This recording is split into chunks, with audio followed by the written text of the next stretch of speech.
saja Pak, ya.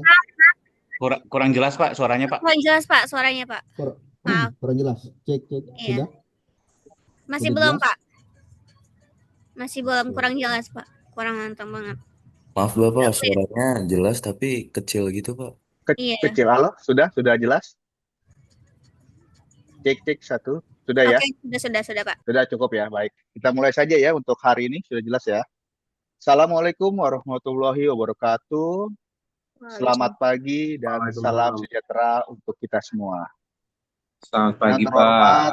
Bapak Kaprodi Pariwisata Mr. Buka Bapak Andi Mulyana, Bapak Heru Suryadi SSTMM selaku narasumber hari ini, Bapak Ibu dosen pengampu mata kuliah manajemen MAIS. Yang kami banggakan seluruh mahasiswa program studi pariwisata Universitas Terbuka serta hadirin yang mengikuti kegiatan e-lecturing pada pagi hari ini.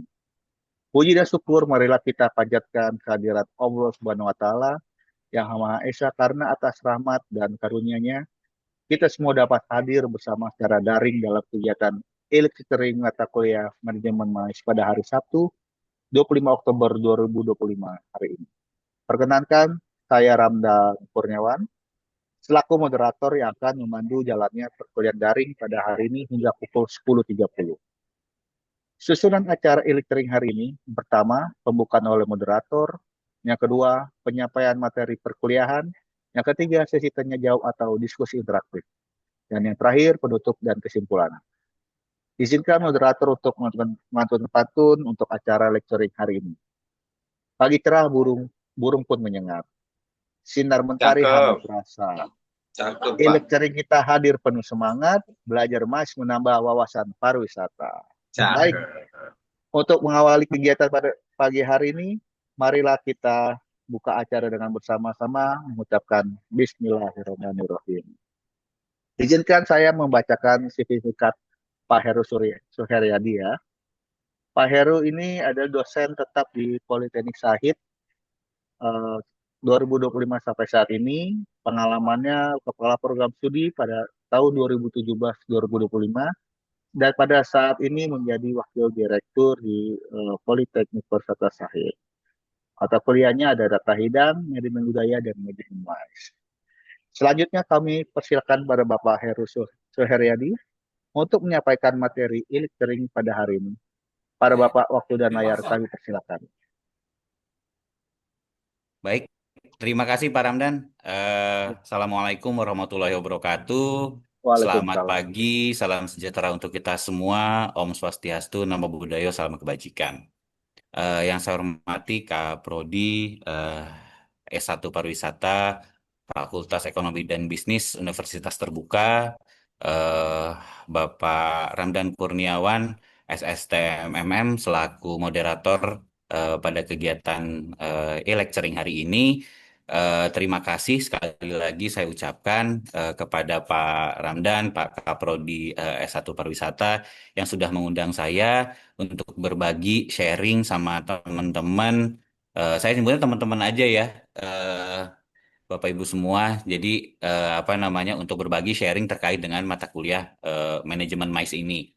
Izin memperkenalkan diri Bapak Ibu, saya dulu kuliah di Politeknik Sahid juga bersama Pak Ramdan, kami satu kelas di Politeknik Sahid mengambil diploma 4 perhotelan waktu itu. Dari 2006 kita lulus di 2010, kemudian di 2012 saya mulai dari 2010 sampai 2012 saya bekerja di industri, saya kerja di hotel, kemudian di 2012 saya mulai berkarir menjadi dosen dari 2012 sampai hari ini.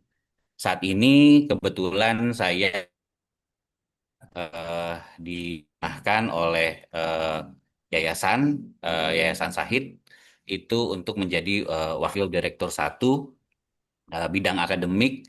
Eh, Sebelumnya izin sharing Bapak Ibu, eh, teman-teman semua, mungkin ini nanti akan saya coba paparkan kepada Bapak Ibu dan teman-teman semua terkait dengan MAIS. Eh, Mungkin Bapak Ibu sudah nggak asing ya, kita langsung mulai aja terkait dengan MAIS ini. Jadi MAIS ini pastinya salah satu event yang dampaknya itu sangat besar. Ya, terutama dampak positifnya. Mungkin nanti kita akan bicara terkait dampak di sesi berikutnya, di akhir sesi.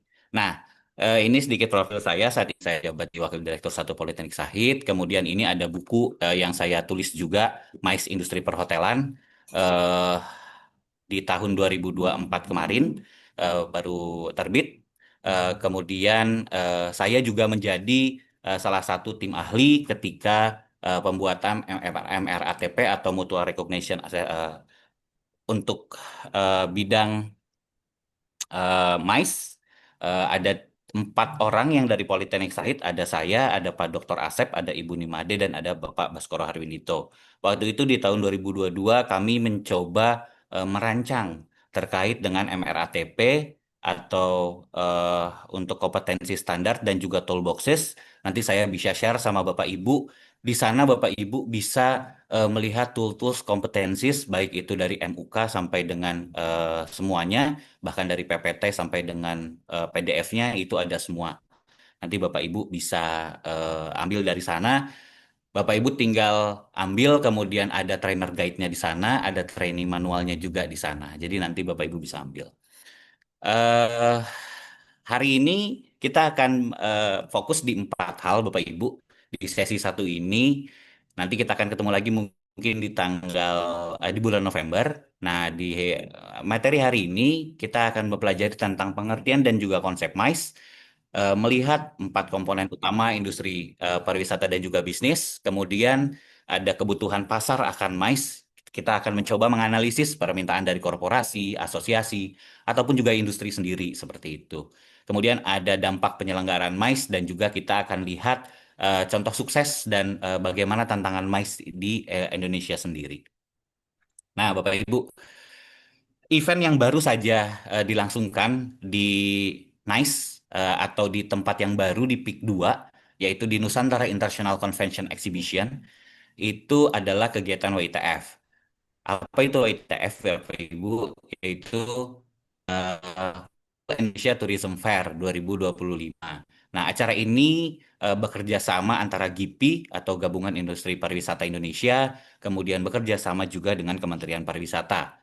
Dan Bapak Ibu bisa melihat event-event yang akan dilaksanakan di Indonesia yang disupport oleh Kemenparekraf melalui website yang ada di kemenparekraf/event. Atau Bapak Ibu juga bisa lihat melalui Instagram dari event MICE ya, Indonesia. Nah, di sini ketika kegiatan WITF ini eh, kita akan melihat dampak ekonomi yang mungkin multiplier effect, Bapak Ibu. Nanti kita akan coba lihat dari 3 kasus. Yang pertama dari kegiatan KTT G20 yang waktu diselenggarakan di Bali. Kemudian World Bank World Annual Meeting untuk dari World Bank di tahun 2018. Kita akan coba lihat juga dari situ. Kemudian pelaksanaan Asian Games. Nah, kegiatan tadi yang dilaksanakan itu merupakan salah satu kegiatan dari kegiatan MICE itu sendiri. Nah, apa sih MICE, Bapak Ibu? Yang pasti MICE adalah sama tidak komponen utama terkait dengan M yang pertama yaitu meeting.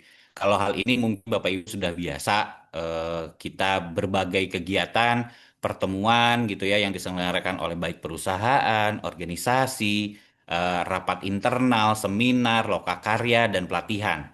Nah, itu kegiatan meeting. Kegiatan meeting bisa dilaksanakan di hotel atau di tempat memang yang event meeting seperti itu. Kemudian yang kedua ada insentif. Nah, kalau insentif ini dia lebih ke perjalanan wisata lah, baik inbound ataupun outbound.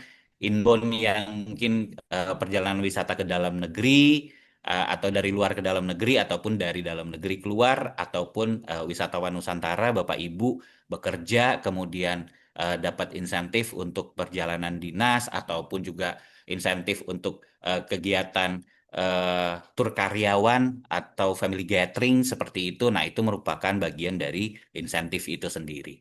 Kemudian yang ketiga ada convention atau conference. Nah, di conference ini biasanya pertemuan yang besar dihadiri oleh banyak orang dari berbagai bidang yang mungkin bisa berbagai bidang yang sama, untuk bisa nantinya bisa bertukar informasi, bertukar ide, kemudian juga biasanya ada beberapa sesi juga baik itu presentasi ataupun jual beli yang ada di sana. Itu adalah kegiatan conference. Kemudian ada juga kegiatan exhibition. Nah, kegiatan exhibition ini acara yang sangat-sangat berskala besar, biasanya ada pameran dagang atau expo, di mana perusahaan bisa memamerkan produk, layanan mereka. Kalau di event rutin yang tahunan, yang pasti kalau kita bilang ke ICE BSD, ada GIAS ya. Nah, itu event yang selalu dilaksanakan. Kemudian setiap tahun di bulan Juli sampai dengan di bulan Juni sampai dengan Juli biasanya event GI Expo ya Jakarta terkait dengan Hari Ulang Tahun Jakarta. Nah itu jadi beberapa itu merupakan kegiatan pameran yang eh, merupakan bagian dari MICE itu sendiri. Nah karakteristiknya Bapak Ibu bisa lihat baik itu dari meeting, pertemuan kelompok baik itu kecil, menengah, diskusi, perencanaan ataupun misalnya pelatihan untuk karyawan. Kemudian ada insentif travel, program penghargaan yang menggabungkan bisnis dan juga bisa untuk rekreasi, untuk bisa memotivasi karyawan mungkin agar kinerjanya jauh lebih baik lagi. Kemudian ada convention atau conference, dia pertemuan formal yang dengan skala besar, bisa ratusan, bisa ribuan orang, dengan agenda yang terstruktur, yaitu dengan 2 sampai 5 hari. Kemudian ada exhibition, display produk jasa melalui booth, pameran, memfasilitasi interaksi langsung dengan target dan juga pasar. Kegiatan convention ataupun juga conference dan juga exhibition ada juga yang modelnya business to business, ada yang business to government, ada yang government to government. Nah, itu juga bisa. Kemudian eh, biasanya dalam kegiatan peserta MICE ini memiliki spending yang 2 atau 3 kali lebih tinggi daripada turis reguler gitu ya. Dengan rata-rata pengeluaran itu kalau di dalam hitungan dolar itu sekitaran 250 sampai dengan $400 ketika kegiatan MICE ini dilaksanakan. Nah, kenapa kita butuh pasar akan MICE gitu ya? Kenapa sih MICE itu penting? Yang pasti industri emas ini eh, terutama di global gitu ya bernilai ratusan miliar USD dan tumbuh rata-rata 7 sampai 8% tahun. Kemudian di Asia Pasifik itu juga pasar yang sangat cepat berkembangnya. Dilihat indikatornya dari banyaknya eh, conference hall yang dibangun di area Jakarta saja sudah cukup banyak ya Bapak Ibu. Selain ada GI Expo, ada Mata Elang di Ancol, kemudian ada juga eh, yang baru di PIK tadi Nice, kemudian di BSD ada, di Sentul ada. Jadi memang perkembangannya sangat banyak. Selain itu yang pemain lama seperti JCC itu juga masih terus tumbuh seperti itu. Kenapa? Yang pasti ada kebutuhan di situ, Bapak Ibu. Kebutuhan apa? Kebutuhan terkait dengan korporasi sendiri. Misalnya untuk komunikasi internal, pengembangan SDM, ataupun juga untuk networking strategis. Nah, ada juga kebutuhan terkait dengan asosiasi, misalnya mengadakan kongres tahunan, diseminasi knowledge, bedah buku, kegiatan yang lain sebagainya. Dan juga bisa untuk pengembangan profesi. Selain itu, ada kebutuhan dari industri juga, yaitu misalnya terkait dengan peluncuran produk-produk baru, kemudian juga trade exhibition, baik itu yang tadi business to business, ataupun juga ekspansi pasar. Nah, contohnya ada Jakarta Fair dan juga Gias, ya gitu ya Bapak Ibu ya. Salah satu pameran otomotif terbesar. Nah, trennya itu industri MICE terus beradaptasi dengan teknologi pastinya Bapak Ibu seiring berjalannya sekarang teknologinya makin masif. Yang pasti hybridnya kegiatan event ini juga bisa dilaksanakan secara hybrid, baik itu kegiatan secara offline ataupun secara online. Tapi biasanya untuk kegiatan event itu biasanya terutama yang sifatnya jual beli itu biasanya dilaksanakan secara eh, offline. Kemudian MICE juga ini untuk tingkat sustainability-nya itu juga cukup bagus Bapak Ibu. Kenapa? Biasanya banyak yang sudah mulai aware terkait dengan waste management ataupun juga tentang carbon footprint itu juga sudah mulai banyak yang aware dengan lingkungan. maka atau mungkin terkait dengan green building, nah itu juga mempengaruhi dari sektor MICE itu sendiri. Kemudian adanya teknologi integration, misalnya pada saat pameran untuk lebih membuat atmosfer yang berbeda, experience yang berbeda, itu mungkin saja ada yang menggunakan dari salah satu booth-nya ada yang menjual ataupun juga menyajikan teknologi baru terkait dengan AI ataupun juga virtual reality-nya ataupun aplikasi-aplikasi untuk membuat experience tadi. Biasanya memang kegiatan MICE ini ataupun juga kegiatan tur lah seperti biasa Bapak Ibu gitu ya. Yang diharapkan itu kemudian adalah experience-nya gitu. Kenapa experience-nya? Ya karena experience-nya itu nggak akan mungkin terulang dua kali. Sehingga biasanya pelayanannya akan bagus karena terkait dengan experience. Ketika experience-nya bagus, maka biasanya tamu akan kemungkinan untuk kunjung ulang misalnya. Selain itu ada juga kemungkinan untuk be leisure. Be leisure ini bisnis plus leisure. Jadi sekaligus bisnis sambil jalan-jalan gitu ya Bapak Ibu ya. Jadi menggabungkan perjalanan bisnis, kemudian dengan di waktu luang mereka akan jalan-jalan. Atau saat ini di beberapa kegiatan itu sudah mulai menggabungkan. Misalnya di hari pertama mereka fokus akan meeting. Di hari pertama mereka fokus akan meeting, di next day-nya itu biasanya akan kunjungan ke destinasi wisata.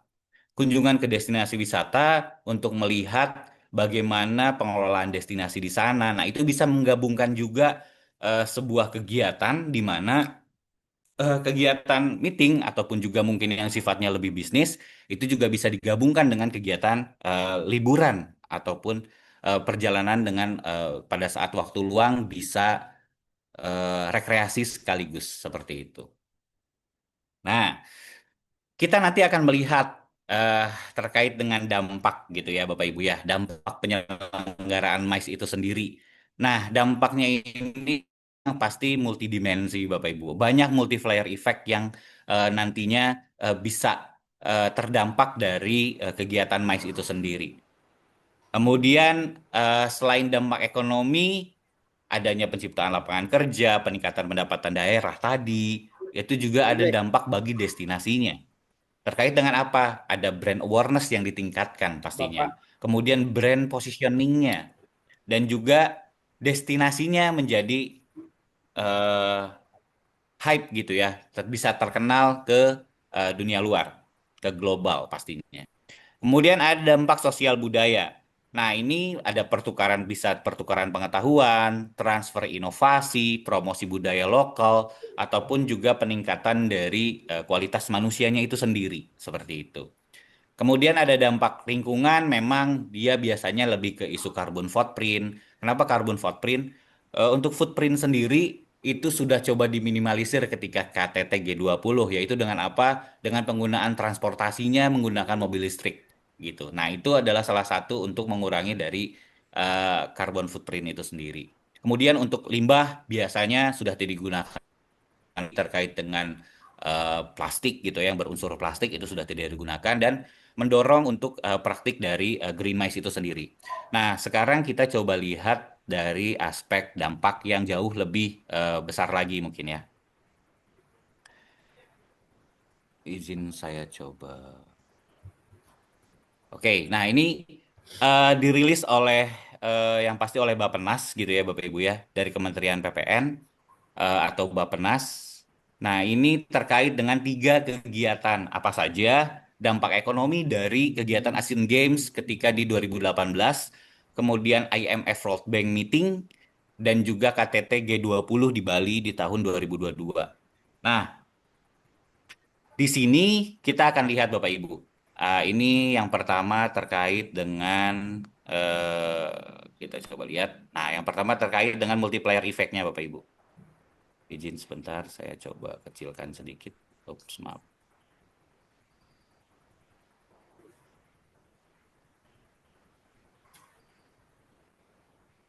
Agak susah ya. Nah, ini banyak hal yang terjadi Bapak Ibu. Jadi kita lihat, nah ini mungkin bisa lebih sedikit jelas. Jadi dari beberapa penyelenggaraan event tadi, ada beberapa multiplier effect. Yang pertama dari Asian Games di 2018, yaitu meningkatkan 0,05% pertumbuhan ekonomi di tahun 2018.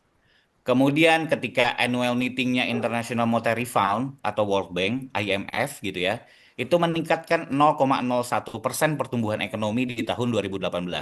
Dan yang paling besar itu adalah KTT G20. Nah, KTT G20 itu berkontribusi 7,6 triliun pada PDB Indonesia. Nah, memberikan multiplier effect bagi perekonomian dari kegiatan tadi terkait dengan apa? Lapangan usaha, yaitu adanya konstruksi ataupun bangunan baru, pariwisata dan perhotelan, kemudian F&B-nya, recreation dan juga hiburannya, ada penyiaran, transportasi. Nah, adapun belanja pemerintah terkait dengan pengeluaran ada belanja pemerintah, investasi untuk infrastruktur, pengeluaran-pengeluaran untuk delegasi, ataupun juga pengeluaran swasta dan juga pengeluaran dari pengunjung itu sendiri. Nah, di dalam realisasi dampak ekonomi Asian Games, kita lihat ya Bapak Ibu ya, ini ada beberapa potret antusiasme ketika kegiatan Asian Games itu sendiri. Dari berbagai negara datang, hasil survei dari Federasi Olahraga Internasional, 85% menyatakan bahwa Asian Games mengubah pandangan Indonesia secara positif. Pandangan orang terkait dengan Indonesia. Lihat, di sini ada brand juga yang tumbuh. Kemudian 97% merekomendasikan dan mendukung Indonesia sebagai tuan rumah penyelenggaraan kompetisi olahraga internasional. Dari Presiden IOC, dari Komite Olimpiade Internasional juga, karena dengan keberhasilan ini Indonesia telah menunjukkan bahwa mereka memiliki semua bahan untuk menyelenggarakan Olimpiade. Dulu Presiden Joko Widodo juga menyampaikan setelah pengalaman Asian Games yang luar biasa, kini kami yakin bahwa kami bisa menyelenggarakan acara olahraga yang terbesar. Momentumnya apa Bapak Ibu? Adanya LRT Bapak Ibu. Nah, di ketiga Asian Games 2018, ketika ada Wisma Atlet itu dibangun di Jakarta, itu juga dibangun LRT. Nah, kemudian juga dari perolehan emas yang dapat atau perolehan medali secara keseluruhan yang didapat oleh Indonesia.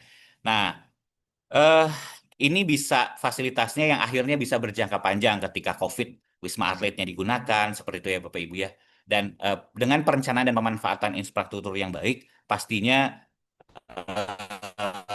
sarana dan prasarananya juga akan tergunakan. Nah, kemudian ini ada beberapa buku juga, ada buku analisis dampak ekonomi, kemudian survei dampak, studi kasus dampak terhadap UMKM, dan juga pemanfaatan big data. Ini hanya untuk event di uh, Asian Games 2018. Nah, ini kita coba lihat tadi kelewat satu.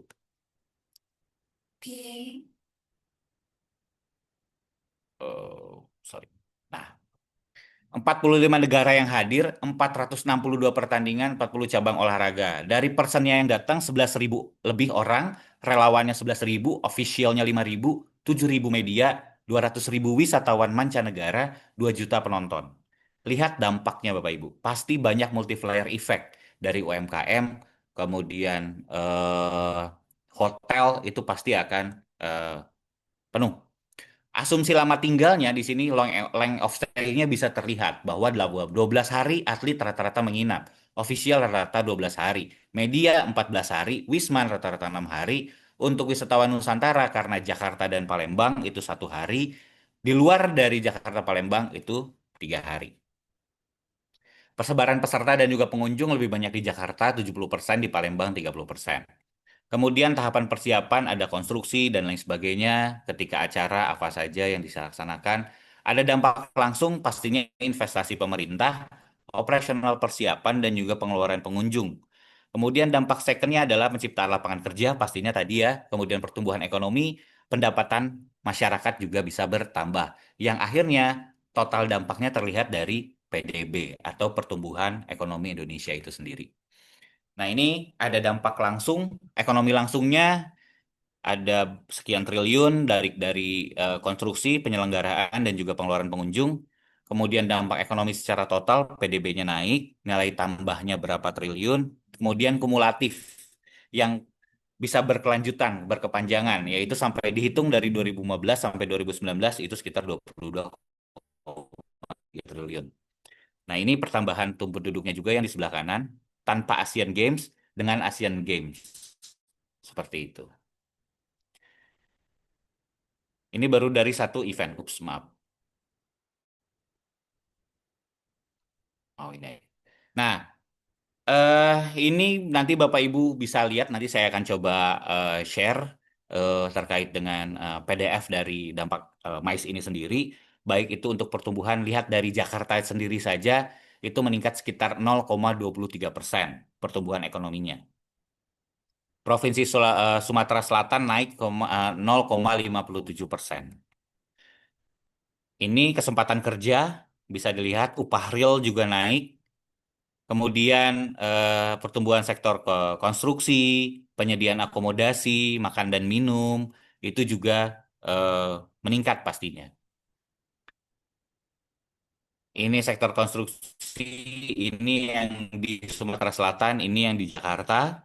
Bapak Ibu nanti bisa lihat pertumbuhan sektornya seperti apa. Kemudian ini analisis pengunjung dengan mobil positioning data. Ini pakai Fast Viewer. Ketika dihitung pakai Fast Viewer, mana yang bulatnya paling besar, yaitu wisatawan dari China, Jepang, Singapura, India, Korea, Malaysia. Ada dari Thailand, ada dari Netherlands juga. Nah, ini pengunjung Asian Games. Kemudian ini top foreign visitors-nya dari China, Jepang, Korea, Malaysia, India, Saudi Arabia, Thailand, Singapura. Seperti itu. Kemudian untuk daerah yang paling banyak dikunjungi, Jabodetabek, Bapak Ibu, sekitar 1,4 juta. Jawa Barat, Sumatera Selatan. Kemudian wisatawan length of stay-nya, India paling lama, Cina, baru dari Belanda, Singapura. Ini total jumlahnya, secara rata-rata satu orang wisatawan melakukan kunjungan ke venue Asian Games sebanyak 3-4 kali. Kemudian ini berkunjung ke wilayah lain di Indonesia, lihat dampaknya ke Bandung, Banyuasin, Pontianak, Padang, Medan, Karawang, Makassar, Batam, Bandar Lampung, Badung, di Bali, itu juga terlihat dampaknya. Ini mengapa Banyuasin, Badung, dan Batam dikunjungi? Karena ada beberapa destinasi pastinya, gitu ya Bapak Ibu ya. Destinasi liburan seperti Batam, Bali, kemudian di Palembang, di pulau yang ada di Pulau Kemarau yang ada di tengah-tengah Sungai Musi, itu juga menjadi daya tarik. Kemudian ini wisatawan mancanegara yang paling banyak menunjukkan kunjungan ke daerah lain, China, Saudi Arabia. Ini euforianya paling padat terjadi di tanggal 1 September, sehari sebelum penutupan. Nah, ini paling ramai. 50% pengunjung lebih banyak dibandingkan acara pada saat pembukaan. Jadi lebih meriah di penutupan. Ini komposisi pengeluaran eh, dan juga pengeluaran tertinggi dari mana, seperti itu ya Bapak Ibu ya. Kemudian ini kegiatan IMF atau World Bank tadi. Kita sukses sebagai tuan rumah penyelenggaraan, meskipun banyak juga yang menentang ketika waktu itu gitu ya, karena World Bank itu mungkin ada sesuatu hal gitu ya, tapi tetap dilaksanakan. Kemudian ini kita lihat ada juga meeting untuk SDGs-nya, untuk Sustainable Development Goals-nya gitu ya. Kemudian juga di sini ada beberapa pendorong pembangunan infrastruktur, di antaranya underpass Ngurah Rai, penambahan bandara, airport bandara, pelabuhan Benoa dibuat agar bisa disinggahi oleh cruise line gitu ya. Kemudian GWK diselesaikan, kemudian tempat pembuangan sampah Sarbagita yang ada di Sarbagita Subung itu juga diperbaiki. Ini dampak juga bisa dilihat Bapak Ibu. Jadi dari segala event MICE ataupun juga dari kegiatan MICE yang dilakukan, ini pasti punya dampak ekonomi. Apalagi eventnya merupakan event besar yang mungkin diselenggarakan setiap tahun dengan berganti negara. Nah, biasanya memang ini mendatangkan eh, banyak hal gitu ya Bapak Ibu ya. Dari sisi mungkin infrastruktur pengeluaran negara juga ada, tetapi multiplier efeknya itu juga bisa meningkatkan perekonomian dari Indonesia itu sendiri. Ini pertumbuhan ekonomi nasional di tahun 2018 secara nasional dan juga lokal di Bali-nya. Ini dampak langsung terhadap ekonomi di Bali 2017-2018 dari beberapa investasi yang dilakukan. Kemudian sektor yang peningkatan output di Bali, baik itu rekreasi, hotel, real estate, makan minum, dan juga konstruksi. Kemudian jumlah pengunjung kita lihat juga bertambah, 341 miliar arus devisa yang masuk ke Indonesia. Kemudian pengeluaran dari wisatawan itu juga cukup lumayan banyak gitu ya Bapak Ibu ya. Kemudian kesempatan kerja juga muncul 0,78, peningkatan upah real di Bali juga. Jumlah kesempatan kerja yang tercipta selama 2017 sampai 2018 sekitar 22.300 orang. Itu jumlah kesempatan kerjanya. Kemudian ini KTT G20 pada saat tahun 2022 ini merupakan event yang sangat besar. Kenapa? Karena ada 19 negara utama dan juga Uni Eropa yang hadir.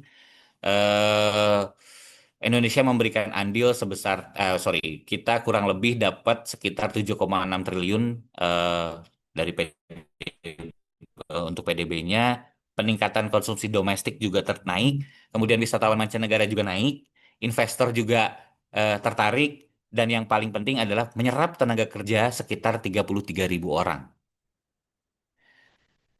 Nah, ini Ketua GIPI Bali memaparkan juga terkait dengan pertumbuhan ekonomi di Balinya itu sendiri. Kemudian dari pengeluaran pemerintah, tambahan output, PDRB, pendapatan, kesempatan kerja, secara keseluruhan ini positif Bapak Ibu, terkait dengan dampak ekonominya. Nah, ini dari sektoral, kemudian ini dari tingkat hunian kamar, lama T20 di Bali ada kenaikan. Kemudian selama penyelenggaraan juga industri makan dan minum naik 41,67%, kerajinan 20, pakaian jadinya 24. Infrastruktur, transportasi, tenaga kerja, logistik, kemudian reputasi Bali itu sendiri. Meskipun saat ini memang kondisi di Bali mungkin ada macet dan lain sebagainya gitu ya, tapi ya memang karena sudah semakin menjadi tujuan utama destinasi liburan, baik itu wisatawan dalam negeri maupun wisatawan mancanegara, pastinya Bali akan semakin ramai.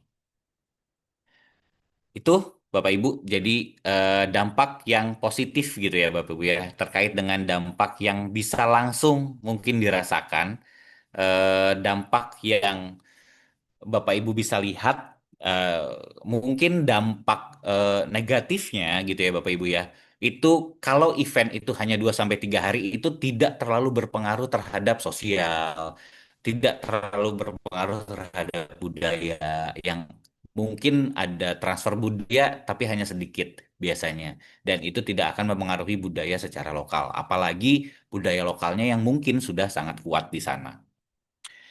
Nah, kontribusi ekonomi ini, nah yang tadi Bapak Ibu ya spending langsung gitu ya. Kalau secara garis besar saya bisa simpulkan bahwa spending langsung terkait dengan akomodasi, food and beverage-nya, venue-nya, dan mungkin aspek yang tidak langsung gitu ya, kayak supplier, penyedia bahan, produk, ataupun juga jasa-jasa yang lainnya, itu juga berpengaruh positif. Kemudian dari setiap 1 USD yang dikeluarkan itu bisa menghasilkan sampai 4 USD. Itu multiplier effect-nya. Kemudian adanya mendorong investasi di sektor hospitality dan juga pengembangan infrastruktur. Tadi ada beberapa perbaikan dan lain sebagainya gitu ya. Nah, ini juga saya coba searching dari beberapa eh, berita ataupun artikel gitu ya, terkait dengan dampak ekonominya yang mungkin akhirnya saya simpulkan seperti yang tadi. Nah, ini yang ISEI tadi, ini di link yang ISEI. Nah, nanti saya akan share juga di kolom chat. Kemudian dari Tempo juga memberikan 7 fakta tentang pertemuan kegiatan di World Bank tadi. Nah, mitigasi dampak negatifnya, tadi yang saya bilang, terkait dengan komersialisasi budaya pastinya.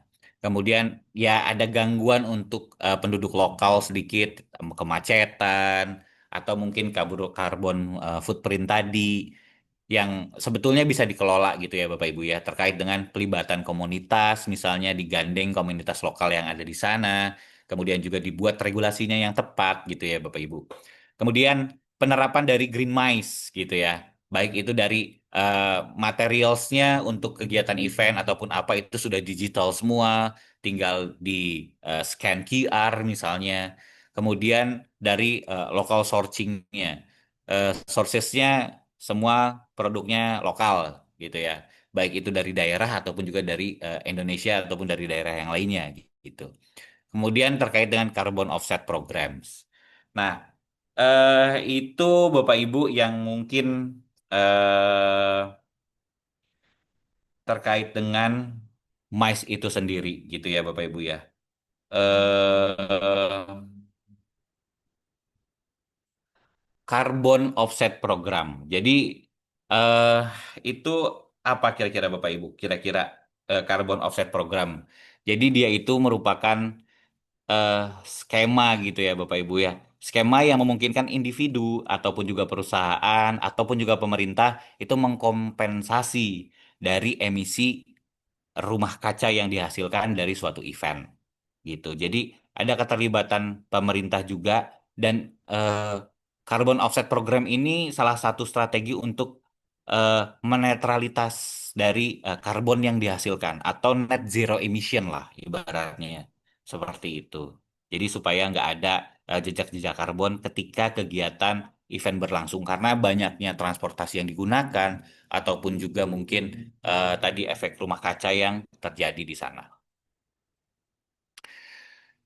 Nah, studi kasusnya tadi yang sudah saya sampaikan, yaitu terkait dengan IMF World Bank tadi, dalam sebuah event yang dilaksanakan secara global, dilaksanakan annual meeting di tahun 2018, kemudian menghasilkan sekitar mendatangkan sekitar kurang lebih 32.000 orang delegasi dari banyak negara, kemudian adanya dampak ekonomi yang cukup besar, adanya brand value untuk Indonesia, dan juga peningkatan dari infrastruktur untuk pendukung kegiatan event tadi.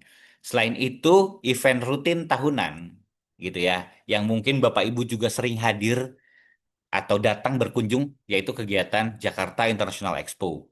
Nah, di pameran ini biasanya ada banyak sekali exhibitorsnya, kemudian visitorsnya juga karena dilaksanakan selama 1 bulan, itu juga visitorsnya banyak.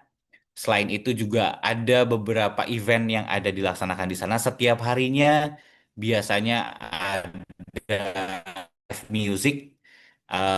Weekend biasanya live music yang memang terkenal, artis Indonesia, dan juga ada mempromosikan produk dari UMKM lokal yang ada di sana.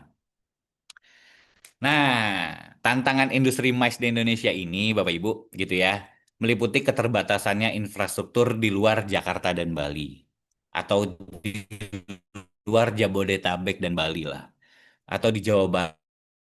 Ya sudah mulai bisa mengemas gitu ya Bapak Ibu ya. Eh, ini mengakibatkan harus adanya koordinasi antar stakeholders yang kompleks dan juga setiap kegiatan tadi ketika suatu event dilaksanakan, pengunjung diharapkan mendapatkan suatu experience lebih. Experience lebih itu bisa didapat dari mana? Dari pelayanan juga Bapak Ibu. Jadi eh, karena saya backgroundnya perhotelan, eh, ketika kita melayani dengan baik, biasanya tamu itu terpuaskan. Meskipun kita tidak bisa memuaskan semua tamu, tetapi paling tidak kita yang kita lakukan itu sudah baik seperti itu, Bapak Ibu. Nah, di industri MICE juga sama. Ketika kita melaksanakan suatu event, misalnya Bapak Ibu bikin suatu seminar gitu ya Bapak Ibu ya, maka layanannya juga harus Bapak Ibu maksimalkan ketika memberikan layanan supaya tamunya juga terpuaskan.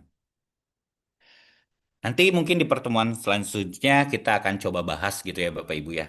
Kalau saya di dalam buku yang memang saya tulis tadi, itu eh, lebih ke arah bagaimana kita memaksimalkan area function room yang ada di hotel kita untuk bisa digunakan atau dijual dengan segmentasi baru gitu ya, segmentasi baru karena misalnya efisiensi yang di tahun ini, efisiensi di tahun ini itu memang memberikan dampak yang sangat besar kepada hotel-hotel, terutama hotel-hotel bisnis yang ada di sekitar Jabodetabek, Bapak Ibu. Bahkan ada beberapa hotel di Bogor itu juga sudah close, kemudian di Jakarta juga decline, dan akhirnya para GM itu, GM-GM hotel itu memutar otak gitu ya, berstrategi baru terkait dengan segmentasi pasarnya. Dan salah satunya adalah melalui peningkatan event yang bekerja sama perusahaan. Yang pasti untuk event pemerintah sendiri masih ada Bapak Ibu, tapi hanya 1-2 saja yang diselenggarakan di hotel ataupun juga diselenggarakan di conference hall. Tetapi sisanya itu mereka lakukan di mana di kantornya masing-masing ataupun juga dilakukan secara online. Nah, akibat adanya dampak itu, memang secara dampak terkait dengan pendapatan ataupun revenue dari hotel itu decline. Nah, ketika merubah mindset untuk bukan lagi government market segmentasinya, berubah menjadi misalnya company market gitu ya, atau perusahaan, maka ada beberapa hal yang mungkin harus dirubah strateginya. Di antaranya yaitu yaitu dengan cara misalnya eh, penjualan model meeting. Kalau kita dulu kenal yang namanya penjualan meeting itu ada half day, full day, kemudian half day meeting, full day meeting, sama full board gitu ya Bapak Ibu ya. Nah itu sekarang banyak juga yang dimodifikasi seperti itu. Jadi eh, apa namanya untuk bisa paling nggak masuk dulu diakomodir, nanti tinggal bagaimana pada saat technical meeting dilakukan itu bisa ada win-win solution, baik itu bagi hotel ataupun juga bagi si pelaksana itu sendiri. Baik pelaksana ini apakah itu IO ataupun juga eh, apa namanya usernya langsung. Contoh misalnya terkait dengan event eh, wedding exhibition misalnya Bapak Ibu ya. Nah, di kegiatan wedding exhibition itu juga eh apa namanya? Pastinya ada banyak yang menawarkan dengan konsep-konsep yang mungkin eh, belum Bapak Ibu lihat gitu ya dari berbagai peserta yang ikut di sana dari exhibitorsnya. Nah, si visitors ini nanti diberikan mungkin beberapa pilihan yang bisa sesuai dengan kantong visitors itu sendiri. Jadi si exhibitors ini itu juga sudah punya beberapa alternatif-alternatif supaya produk mereka juga laku seperti itu. Nah, jadi itu segmentasi yang memang berubah. Nah, eh lain hal, semakin banyaknya juga tempat event gitu ya Bapak Ibu ya, tempat meeting yang saat ini sekarang di Jakarta sendiri sudah cukup lumayan banyak, kemudian hotel juga punya ada beberapa ballroom yang besar gitu ya. Belum lagi eh mungkin Bapak Ibu yang mungkin kerja di industri atau bekerja di akademik lah, di dunia akademik gitu ya, di perguruan tinggi, pasti sarana dan prasarana fasilitasnya itu juga akan coba dimaksimalkan oleh unit bisnisnya dari masing-masing perguruan tinggi untuk menjadi side income dari perguruan tingginya. Salah satu contoh mungkin dari UT sendiri. UT sendiri punya UTCC yang eh, tempatnya cukup besar, eh, bisa menampung banyak ketika event wisuda gitu ya Bapak Ibu ya. Nah, itu juga eh, menjadi salah satu bisa menjadi salah satu side income dari perguruan tinggi itu sendiri. Kalau di kami ada punya namanya Grand Premier Hall. Grand Premier Hall ini juga dijual untuk umum gitu ya Bapak Ibu, dan eh, bisa bekerja sama. Saat ini di tempat kami ada lagi pelatihan selama 1 bulan ini setiap hari Sabtu Minggu itu ada pelatihan untuk lisensi kepelatihan PSSI tipe C. Jadi lisensi awal untuk pelatihan PSSI tipe C dari Asosiasi PSSI-nya Tangsel, Tangerang Selatan. Nah, mereka sedang eh, menyewa salah satu room gitu ya selama satu bulan ke depan, tapi digunakan hanya Sabtu dan Minggu saja.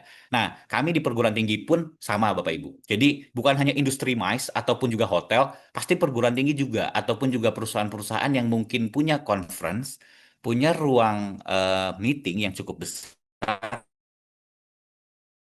untuk eh, function room-nya. Nah, tinggal bagaimana Bapak Ibu mungkin gitu ya, yang punya ide, yang punya apa namanya inovasi baru, misalnya ketika membuat suatu paket supaya eh, function room-nya bisa dilakukan, Bapak Ibu. Dicoba gitu, Bapak Ibu, untuk bisa saja mungkin nanti Bapak Ibu belajar berwirausaha, membuat sebuah event organizer misalnya eh itu juga bisa dicoba gitu ya Bapak Ibu. Nah, sebelum kita ke sesi tanya jawab dan juga nanti saya akan coba memperlihatkan nanti yang bisa saya share sama Bapak Ibu terkait dengan MRATP. Nah, maaf. Ini ada beberapa kesimpulan yang mungkin di pertemuan hari ini akan saya coba sampaikan. Di antaranya yang pertama, eh MICE gitu ya, Bapak Ibu ya. MICE itu adalah segmen pariwisata dan juga bisnis yang vital. Kenapa? Karena melayani kebutuhan dan juga bisa menjadi sebuah komunikasi dan juga sebuah pengembangan dari kompetensi seseorang ataupun juga profesionalisme seseorang. Nah, dampak MICE juga bersifat multidimensi, di mana seperti yang tadi saya paparkan, yaitu terkait dengan memberikan kontribusi ekonomi yang signifikan. Terkait tadi ada pertukaran sosial budaya yang mungkin sebetulnya tidak terlalu besar, yang sangat berdampak adalah pastinya perekonomian. Baik perekonomian lokal yang daerah yang dijadikan tempat meeting atau sebuah event dilaksanakan, provinsi atau bahkan sampai dengan Indonesia-nya itu sendiri. Nah, tapi memang perlu adanya mitigasi dari dampak lingkungan. Jadi betul-betul supaya nanti sustainable goals-nya itu bisa tercapai, maka manajemen resikonya harus dilakukan terlebih dahulu ketika kita akan membuat sebuah event. Kemudian saat ini Indonesia sangat-sangat memiliki potensi besar gitu ya Bapak Ibu ya. Salah satu event mungkin olahraga yang tahunan sudah mulai rutin yaitu MotoGP. Bagaimana itu juga bisa berdampak terhadap tingkat eh, mungkin pendapatan di Lombok itu sendiri. Hotel-hotel penuh, bahkan homestay-homestay pun penuh, dan harganya pun jauh meningkat. Harga tiket pesawat jauh meningkat. Nah, itu juga bisa apa namanya menjadi eh, tambahan gitu ya pendapatan ataupun mendapat tambahan ekonomi dari sebuah event. Dengan destinasi Indonesia yang sangat beragam, unik, yang bisa dijual juga tadi bisnis leisure gitu ya, dengan harga yang mungkin nanti kompetitif, adanya support dari pemerintah, pastinya Indonesia menjadi sebuah destinasi MICE yang bisa premium. Itu Bapak Ibu, eh kira-kira kalau kita diskusi gitu ya Bapak Ibu ya, apa keunggulan Indonesia sebagai destinasi MICE dan bagaimana cara mungkin nanti dari Bapak Ibu bisa memitigasi dampak negatif dari MICE itu sendiri. Nanti kita akan coba diskusikan hal ini ya Bapak Ibu ya. Nah, sekarang saya coba bukakan dulu terkait dengan MRATP-nya. Nanti saya akan coba tulis di kolom chat. eh ini bisa dibuka untuk umum juga, Bapak Ibu.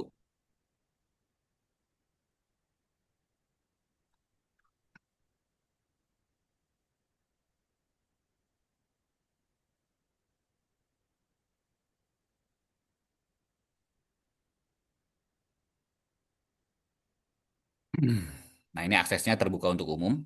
Jadi di sini nanti Bapak Ibu bisa lihat ada dari ACC STP, kemudian ada toolboxes. Nanti Bapak Ibu bisa buka toolboxes. Di sini ada banyak Bapak Ibu. Eh ini untuk kayak F&B ada travel agent, ada TO, ada TOTA. Eh ini untuk yang MRATP nanti mungkin saya share dulu. Ini toolboxesnya juga cukup banyak. Nanti Bapak Ibu bisa lihat. Sorry, ini saya share link dulu.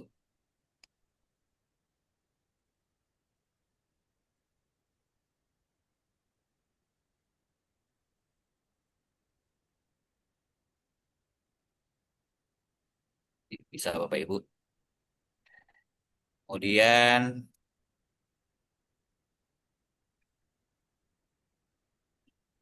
nah ini mice. Mice, mice, mice, mice, mice, mice.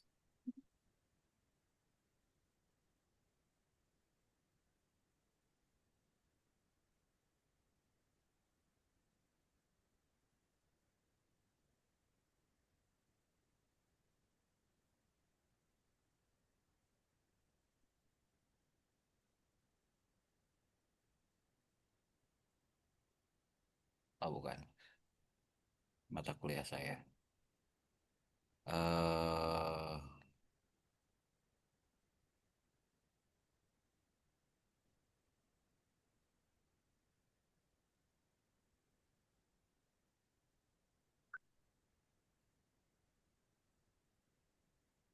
kan. Oke, nanti saya coba. Oh ini dia. LSP mice revisi 16 Desember. Nah ini dia. Nah ini Bapak Ibu. Oh ini ya. Nah ini dia. Jadi nanti saya coba share ini Bapak Ibu mulai dari secure funding for project, management event business risks, plan and develop event proposal and bidding, obtain and manage sponsorship, create and use database. Dari masing-masing ini Bapak Ibu nanti juga bisa lihat contoh misalnya proses saya coba yang kita coba cari yang coordinate with event vendor misalnya. Nah, bagaimana kita berkoordinasi dengan event vendor? Di sini kita lihat mana yang paling update Bapak Ibu. Di sini ada yang 2023. Nah, ini masih kosong. Yang di sini ini ada trainer guide, ada training manualnya. Ini kayaknya belum selesai semua. Nah, ini dia. Di sini ada PPT-nya gak Bapak Ibu? Jadi nanti Bapak Ibu bisa langsung mengajar, bisa saja melalui PPT ini, ataupun juga nanti Bapak Ibu bisa belajar melalui PPT ini. Ada juga trainer guide kalau Bapak Ibu mau mengajarkan bagaimana caranya ke trainer guide-nya. Di sini ada training manual untuk si peserta, gitu ya Bapak Ibu ya. Nah ini juga Bapak Ibu nanti bisa gunakan. Ini saya coba share linknya. Ini di-create sama LSP Mice.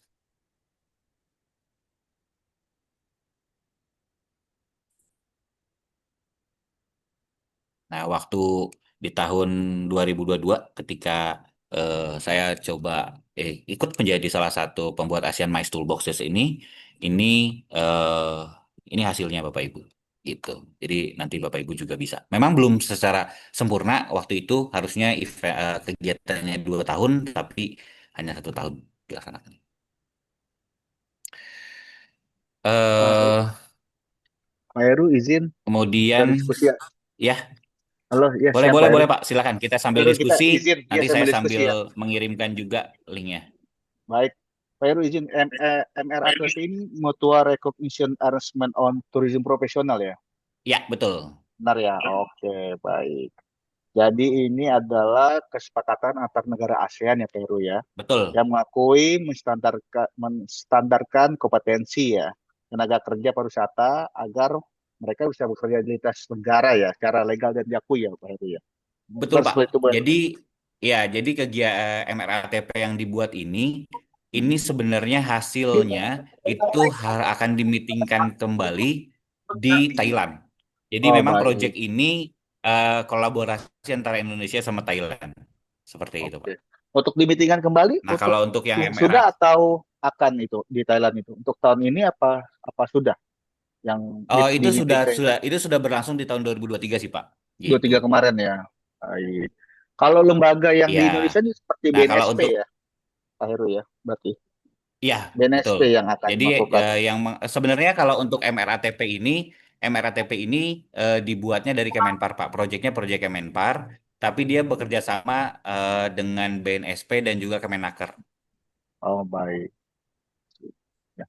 Nah, Teman-teman mahasiswa, bila ada yang mau ditanyakan, nah, kalau silakan untuk chat ya, atau raise hand, kita langsung nah saja kalau misalnya diskusi ya. Bapak Ibu juga nanti saya ya sambil Ya, ini di silakan sini Pak. yang di MRATP yang toolboxes ini juga sama Bapak Ibu bisa lihat misalnya Bapak Ibu, saya operate a bar facility misalnya. Nah di sini ini sudah ada semua juga. Di sini mulai lengkap mulai dari PDF-nya, Word-nya, PPT-nya, trainer guide-nya, training manualnya. Tapi memang ini tahun 2019 dan memang sampai saat ini mungkin belum ada update baru lagi. Seperti itu. Kalaupun ada Baik, perubahan hanya baik. sedikit saja sih. Gitu. Baik. Ya, baik. Terima kasih. Baik. Terima kasih banyak kami ucapkan kepada Bapak Heri Suryadi atas pemaparan materi yang sangat menarik dan bermanfaat ini. Selanjutnya, kita akan memasuki sesi tanya jawab dan diskusi interaktif. Bagi rekan-rekan mahasiswa yang ingin bertanya, dapat menuliskan pertanyaan di kolom chat atau mengajukan secara Makin langsung telat. dengan aktifkan fitur raise hand ya, Lagi teman-teman Zoom mahasiswa. Silakan UTeh. dilanjutkan. Tabrakan sama jam berangkat. Oke, ada yang mau ditanyakan mungkin? Saya baca dulu ya.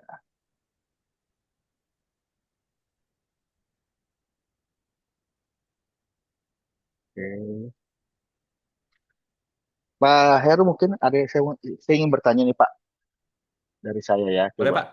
Nah, yang pertama nih, apa tantangan dan hambatan untuk MICE di era digital sekarang ini? Seperti kita ketahui sekarang kan serba digital nih Pak, sudah memasuki 5.0 mungkin ya, seperti banyak media sosial, banyak platform-platform. Apa sih tantangan dan hambatan untuk MICE ini Pak, untuk tahun sekarang dan untuk kedepannya? Seperti itu Pak Heru. Ya, Pak Ramdan. Yang pasti eh, setiap kegiatan event MICE gitu ya, Bapak Ibu, teman-teman semua, pastinya harus juga kita berubah ketika sebuah event organizer, misalnya ada sebuah event organizer yang akan melaksanakan sebuah event. Nah, Baik. bisa diberikan experiences baru bagi eh, apa namanya visitorsnya gitu, bagi para pengunjungnya ataupun juga meminta kepada para exhibitorsnya untuk Oke. membawa teknologi terbaru. Jadi inovasi dari exhibitors, kemudian juga adopsi teknologi juga yang dilakukan oleh para exhibitors ini atau para peserta pameran yang menawarkan produknya itu dibuat experiences baru dengan apa? Inovasi teknologi, apakah menggunakan Oke. VR misalnya, ataupun juga misalnya eh, pakai AI yang dibuat apps-nya, misalnya seperti itu, untuk melihat produk-produknya. Jadi mungkin saja exhibitorsnya misalnya untuk experiences dari si visitorsnya itu mungkin bootnya cuman isinya sedikit, tetapi mungkin lebih experiences-nya itu didapat dari digital itu sendiri gitu. Jadi ada experiences baru yang didapat. Nah, keberlanjutan ini juga pastinya eh, berkaitan dengan keamanan dari data cyber itu sendiri gitu ya Bapak Ibu ya. Maka manajemen resiko yang harus dilakukan adalah ketika apps digunakan, virtual reality digunakan atau teknologi digunakan, maka yang paling harus Bapak Ibu sebagai visitors antisipatif itu adalah data pribadi dari Bapak Ibu. Jadi even meskipun gitu ya, meskipun Bapak Ibu nanti experience-nya dapat, tapi manajemen resiko dari Bapak Ibu itu juga harus difikirkan. Nah, eh, secara saat ini yang pasti untuk event-event itu yang pasti bisa dilakukan tadi ya secara hybrid. Ada yang kegiatannya dilakukan secara offline ataupun juga online gitu ya Bapak Ibu ya. Nah, itu juga apa namanya sebuah kemajuan teknologi juga yang bisa diadopsi pada saat untuk kegiatan MICE ini sendiri. Iya. Kemudian eh, di era digital ini juga tadi ketika si exhibitorsnya kreatif sama inovatif gitu ya, pasti si visitorsnya juga terpuaskan. Kurang lebih sih Pak Ramdan eh, Benar. terkait dengan apa namanya tantangan di dunia digital saat ini untuk Baik. terkait yang bisa dikaitkan dengan MICE gitu ya, pastinya eh, harus inovasi teknologi, tetapi juga kita sebagai visitor itu juga mesti preventif terhadap data yang kita berikan.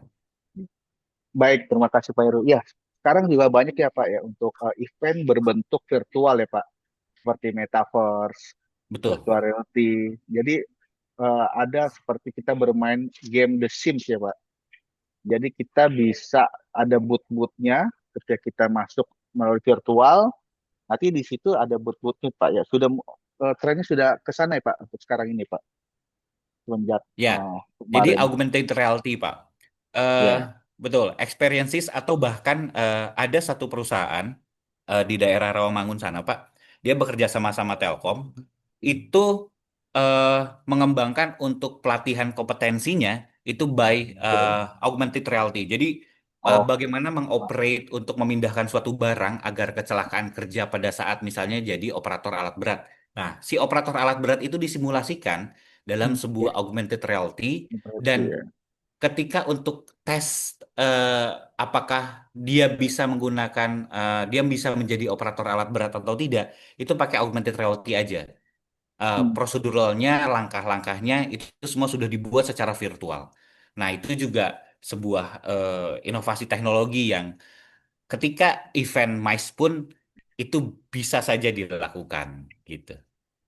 Ya, baik. Menarik sekali memang sekarang perkembangan kita pakai kacamata VR ya, Pak ya, sudah bisa. Betul. Seperti itu ya. Baik, baik. Baik, para mahasiswa, mahasiswa sekalian, ada yang mau ditanyakan? Silakan raise hand dan ditulis di chat ya, bila ada. Oh, silakan Pak Mas Andi Cahyo ya. Silakan Mas Andi Cahyo, disebutkan nama dan angkatan semester berapa, silakan ya. Silakan Mas Andi. Assalamualaikum warahmatullahi wabarakatuh, Bapak. Waalaikumsalam. Silakan. Salam. Andi Cayoning Dwi Sabutro di pariwisata Baik. 532 665 semester 4. Semester 4, baik. Dua pertanyaan untuk saya. Untuk yang pertama itu untuk augmentasi yang tadi virtual itu contohnya mungkin ada yang sudah diimplementasikan, mungkin ada dari F1 ya Bapak. Untuk dari F1 itu kan modelnya dia belajar untuk balap mobil F1 itu dari virtual terlebih dahulu, baru untuk belajar ke fisiknya langsung. Nah, itu untuk pertanyaan saya yang pertama. Dan untuk pertanyaan saya yang kedua adalah, kalau untuk kita kan dari MICE di Indonesia ini masih banyak kendala karena rata-rata MICE kita itu banyaknya diselenggarakan di Jabodetabek ataupun di Bali ya Bapak.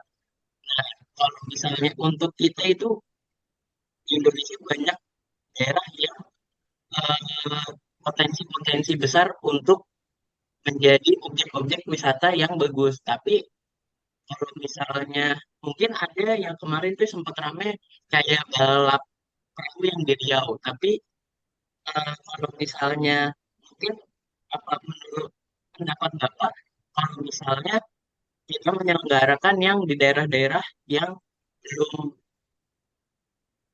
infrastrukturnya belum terbangun secara rapi.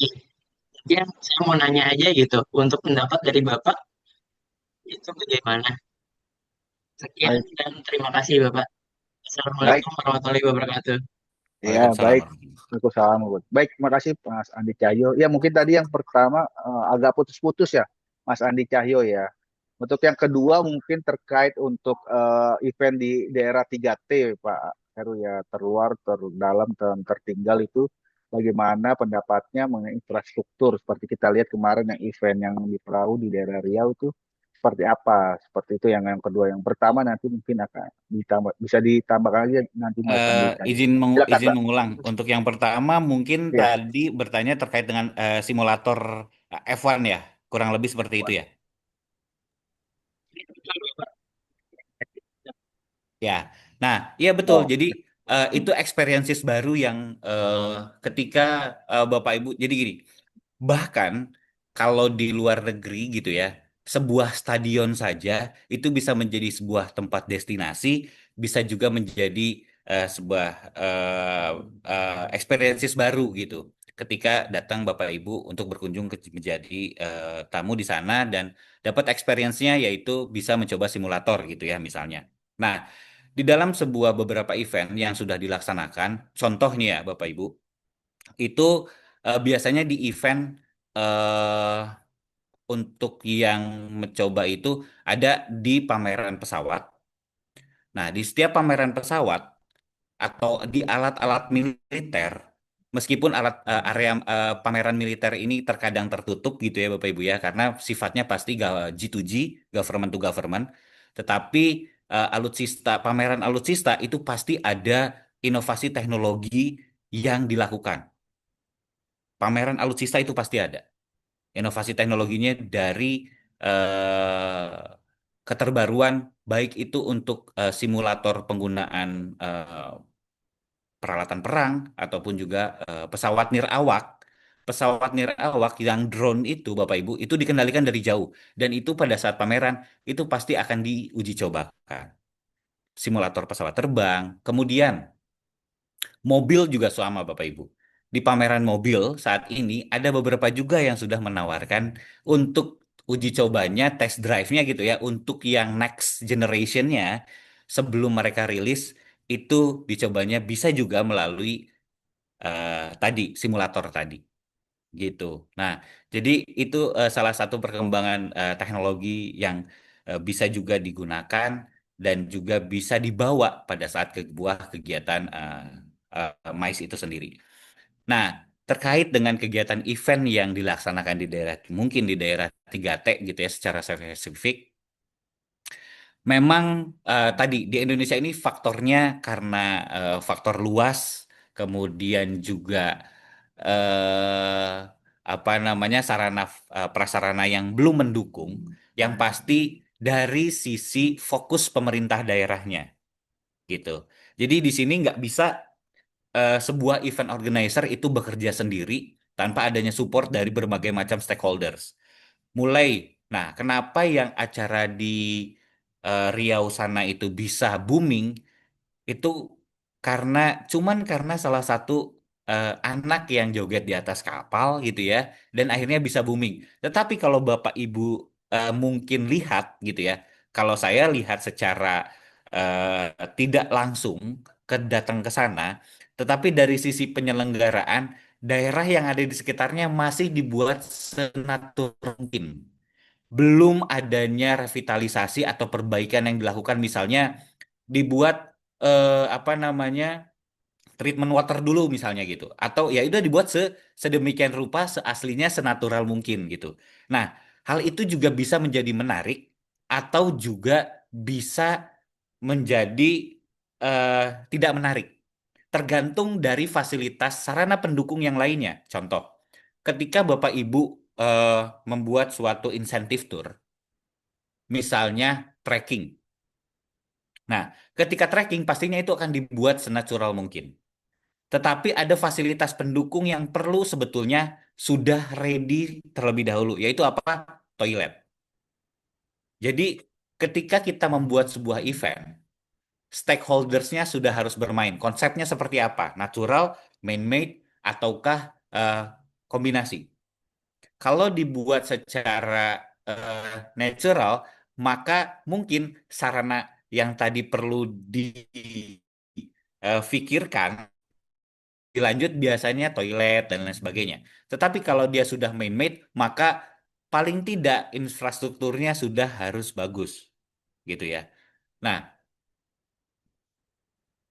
masalahnya adalah balik lagi di mana? Di akses transportasi biasanya. Jadi eh, Bapak Ibu bayangkan, mungkin Bapak Ibu yang rumahnya di teman-teman semua yang rumahnya di Indonesia Tengah ataupun juga ke Indonesia Timur sana, pastinya susah mengakses. Harga tiketnya mahal. Apalagi ketika mungkin nggak usah jauh-jauh. Ketika event MotoGP dilaksanakan, gitu ya Bapak Ibu ya, itu penontonnya banyak. tapi harga tiketnya jauh lebih mahal.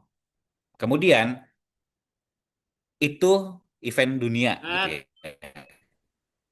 Nah, untuk yang ketika sebuah event itu dilaksanakan di daerah 3T, konsepnya dulu seperti apa, keterlibatan stakeholdernya seperti apa, itu harus betul dipikirkan dan bagaimana cara memasarkannya. Kadang hal yang sederhana itu bisa booming dan akhirnya viral. Ketika viral, mulai banyak dikunjungin. Ketika kunjungin, komersialisasi berdampak. Itu jadi beberapa banyak sekali dampak yang eh, bisa didapat gitu ya. Kurang lebih itu. Baik, terima kasih Pak Heru.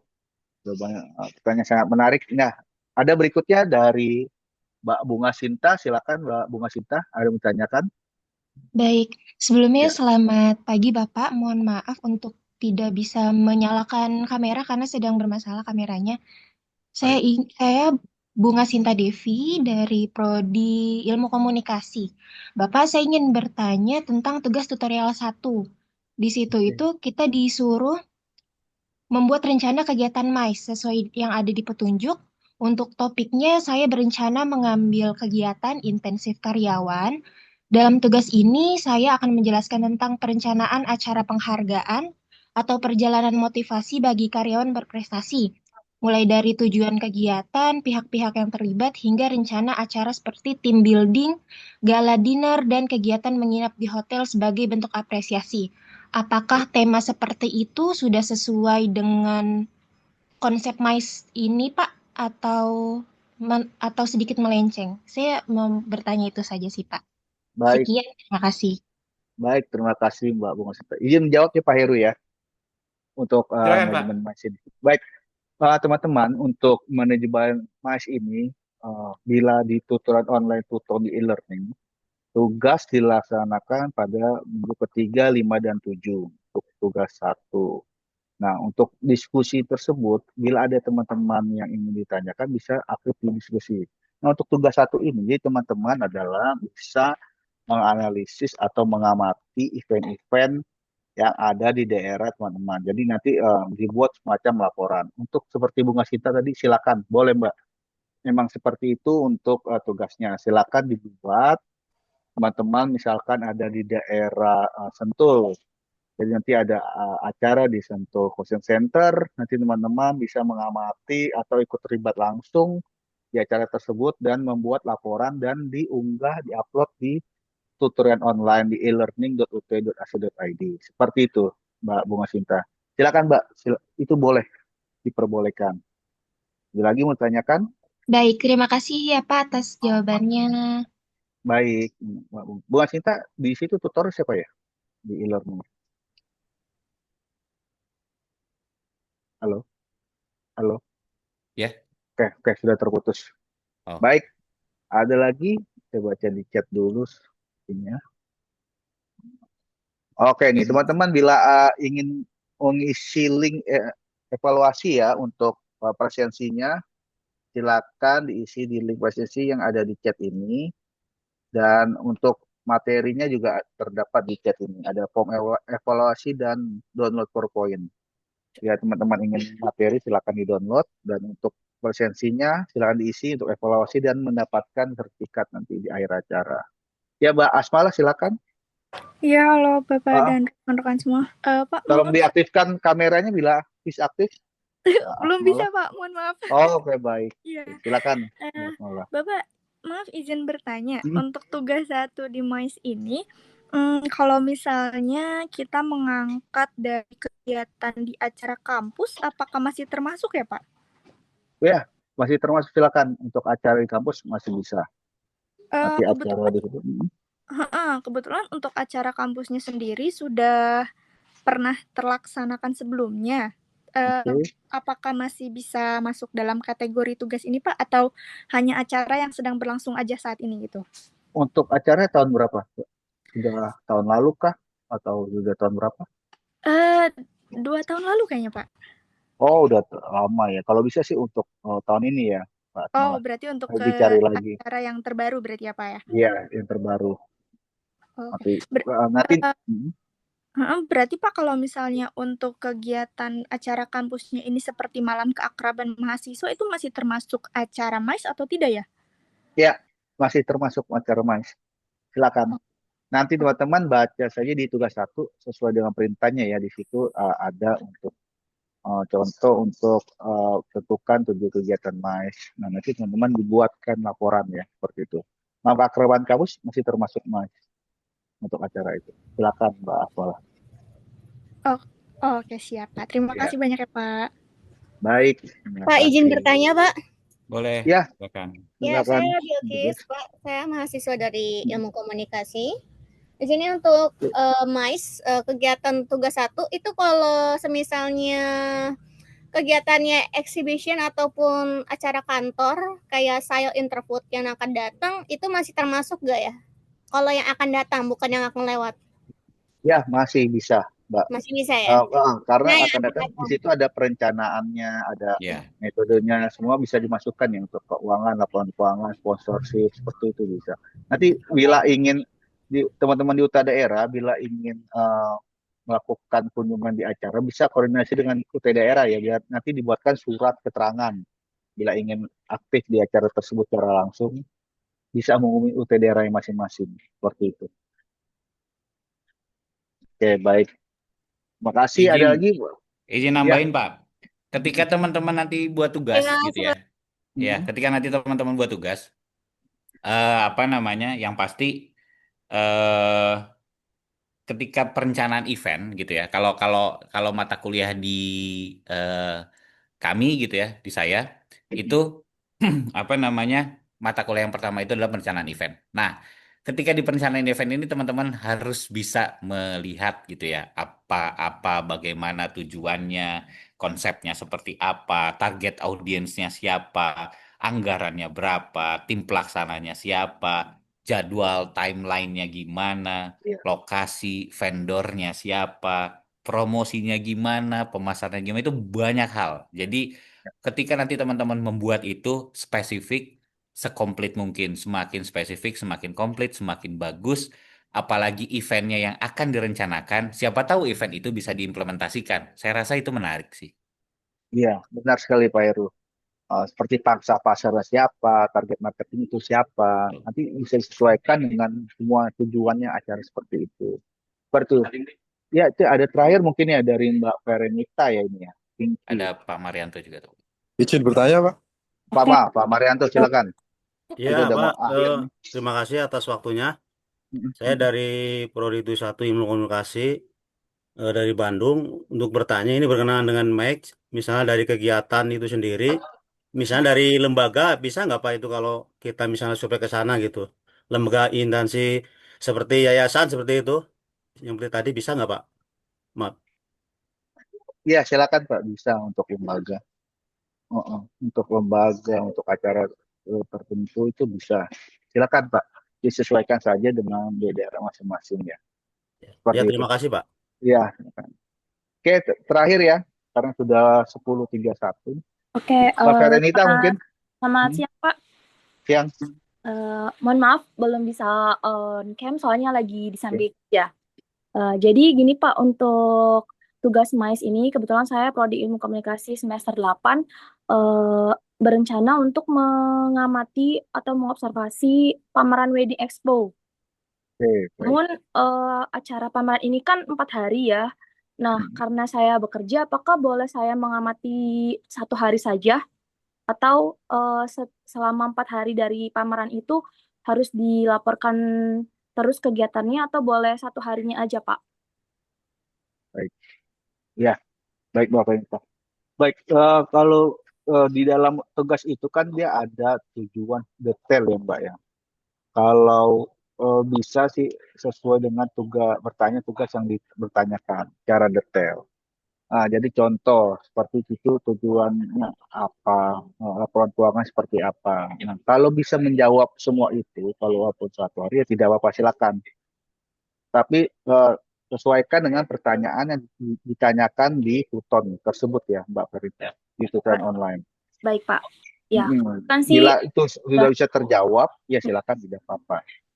iya Pak. Tapi diharapkan juga teman-teman sesuai batas waktunya untuk upload tugasnya, jangan sampai lewat batas waktu, karena tidak itu akan kosong yang tidak ternilai seperti itu. Oke, Terima baik. kasih. Terima kasih Baik, Pak. saya tutup ya, teman-teman. Bila Izin ada yang bertanya, mau Pak. Oh, Sedikit bertanya. terakhir coba ya, silakan. Ini dengan siapa nih namanya user nih?